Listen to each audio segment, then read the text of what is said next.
Well, we've got a new chief of staff in the IDF. Congratulations to General Eyal Zamir becoming the 24th chief of staff. He gave a real big speech. He acknowledged the sad truth that the army failed on the 7th of October when this massacre happened. We failed to defend our people.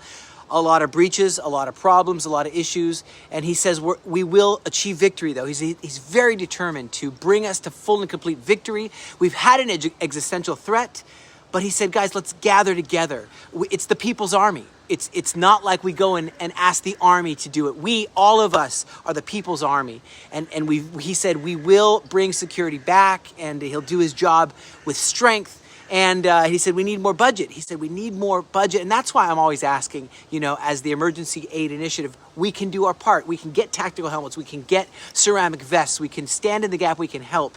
And so let me tell you what, public trust is being restored through the IDF's accountability and transparency. And there's bereaved families that are crying. But you know what they say? They say, look, the army says, we're going to stand with you. We're going to honor the victims. He quoted Psalms just like King David. We're in this, just like King David was surrounded by enemies. We're surrounded by enemies, but we're going to have victory. And there was, a $54 billion Gaza reconstruction plan that was offered by Egypt without removing Hamas. And but do they really care about the Palestinians suddenly? Who's even going to pay? They didn't even say who's going to pay that money. They're like, we're going to get it somehow. All they care about is that there is a spear pointed at Israel all the time. There are arrows, missiles shot at Israel all the time. And it's the only way to have a long-lasting ceasefire around this area is to have strength. And to have strength strong enough where anyone who tries to come at us realizes it's not worth it, right? And so Israel, what do we say? We rejected the Arab League's emergency summit in Cairo, Egypt. And we said, look, it's ignoring the critical issues, the atrocities that Hamas did and could do again. The whole plan, however nice it is, it's not removing UN Refugee Watch Agency. It's not fixing the corruption. It's not fixing it. It's just trying to perpetuate. And we're not prepared for all that.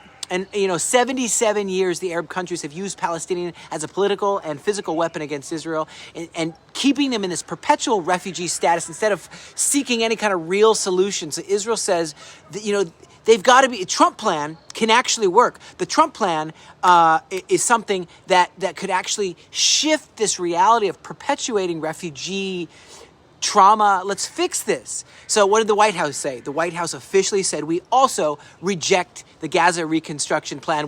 They want, what is it called? Gaza-Lago, like Mar-a-Lago where Trump lives. They want it to be the Riviera of the Middle East. They want it to be a huge port. They said the current proposal does not address the reality that Gaza is uninhabitable. It does to leave them there and try to fix it around them. No, it's covered in rubble, unexploded bombs, ordinances. And Trump says that his vision would really change the whole reality, And so at the same time, 77 retired United States generals took to pen and paper, and they said it's time for the United States to back Israel in an assault on the nuclear facilities of Iran, and that Tehran is super close. If they haven't already achieved it, they're very, very close to getting nuclear weapons.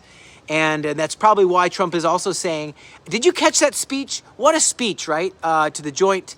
He didn't discuss all this stuff, but what a speech he gave to the joint houses. And he does say we want a golden dome. I think he meant Iron Dome. We want what Israel has, right? And we're in a very intense time right now, and I think this is a time to once again remind you that there is an emergency aid initiative, and you can stand and support the troops as we have a great job yet ahead of us. And I think of Joshua chapter 1, verse 9. Right? How does it go? Be strong. Have I not commanded you? Be strong and courageous. Do not be afraid. Do not be discouraged, for the Lord your God will be with you wherever you go. Friends, these are the times of heroes, and like Esther, do not be silent.